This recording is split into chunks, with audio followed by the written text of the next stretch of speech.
Hey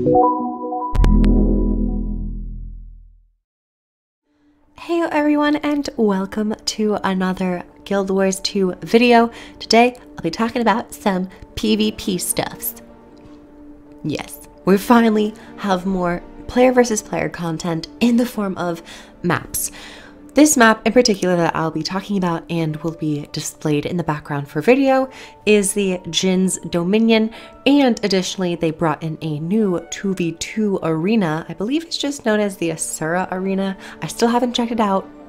I only have checked out the Djinn's Dominion, and I got a lot to say. I got a lot to get through, and there's been a lot that has been formulated in my mind. Now in this episode, I'm not going to be covering the fiasco that is the rune and sigil updates. I mean, I will quickly touch on it. I will say that I find it very interesting, and I think that there are some runes and sigils that are great changes, and there are others that have proved to have been more controversial, but I will leave that for another video. Close that case. We're gonna open the case of the Djinn's Dominion. So in this player versus player conquest map, it is the standard conquest map. You have 3 points and you have a unique map mechanic. I will say I am a little saddened that we are only getting conquest stuff. Now you might be saying, oh Kroof, but you got a 2v2 arena. You can only play the 2v2 arenas in custom games. I am one who is in favor of the 2v2 arenas coming into a hot join system.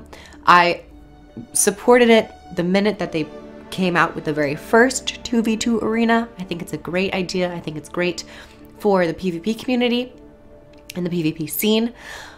While we're talking about the PvP scene, that's a great segue. I believe that Guild Wars 2 is doing a 2v2 tournament, so go check that out on their website. I think they've announced it. And so yeah, that's 2v2 scene. I would love it if the 2v2 arenas were put into a hot join system. Sadly, they're not currently. So let's talk about Djinn's Dominion. I think that the announcer is a female Djinn announcer. I think it's a great mix up opposed to the standard conquest announcer, which I believe was always male and always had that very similar voice actor. No shade to that voice actor. I think he's a great voice actor. Some of my most memorable and iconic and favorite lines are from Battle of Kylo, just from the old betas. I love him so much, and I love the voice actor and the work that they've done. But this is a nice change, and I think it's really cool. It just spices up a little bit, adds a little bit more flavor and differentiation between the maps. And that's all I have to say about the announcer. But now I want to talk about the nodes themselves, because I realized with this conquest map, the nodes are so small, and I like that. I believe the nodes are the pier, the plaza, and the market. And when I first ran over to a node, I was like, wow, that seems really small in comparison to some other points for conquest. And at first I didn't really know if I liked it or if I didn't, but playing it more, I actually really like it. I've noticed that a lot of people don't play on the point actually. It's kind of more incentivized to play around the point, not necessarily on the middle, because once you step into that point and you occupy that space, you are a massive target. You're a sitting duck, because either you want to take it or the enemy team is going to just hone in on you and take you down, because they want to keep the point, of course. I think it's great. I think Winds of Disenchantment and Ghastly Breach, the Elite Specialization ultimate abilities for Spellbreaker and Scourge, are going to be even more potent because they do take up quite a large area. And overall, I'm a huge fan of this change. I think it's a nice not necessarily it's a nice divergence. English is failing me right now, but it's a nice change from the larger nodes that we've seen, especially in Forest of Niflhel and Legacy of the Foefire. I think just the size difference is interesting. I wasn't really expecting them to play with the nodes themselves, but I like it. I did read a comment that this map reminds them heavily of Revenge of the Capricorn. And at first I was like, nah. But then I looked at the map and I'm like, oh, it kind of does. Just a little bit. It's like if you took the Revenge of the Capricorn points and inverted it. It's pretty much the same. Not saying that it's a bad thing. It's not a bad thing, because Revenge of the Capricorn is a great map. Just similarities, you know? But then again, there's only so much you can do with a triangle. So I don't think it's that big of a deal. I really like it, actually. I think overall, I wouldn't care. Moving on to the unique map mechanic. We have this wonderful Djinn, and she is bottled up, and she is bestowing gifts onto players who venture on into her little lamp and capture a node. There are different skills that the team gets if they capture the node. I think the very first skill is a meteor, the second skill is a disenchantment field, and the third one is some homing missile that has a very strange mechanic that I'm not 100% sure how it works.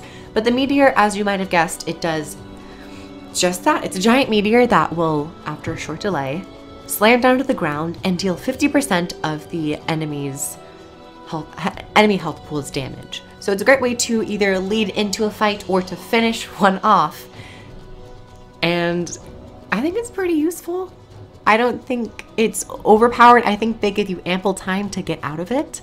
And I think this is where immobes, cripples, and slows are going to be really vital when you can just time it correctly.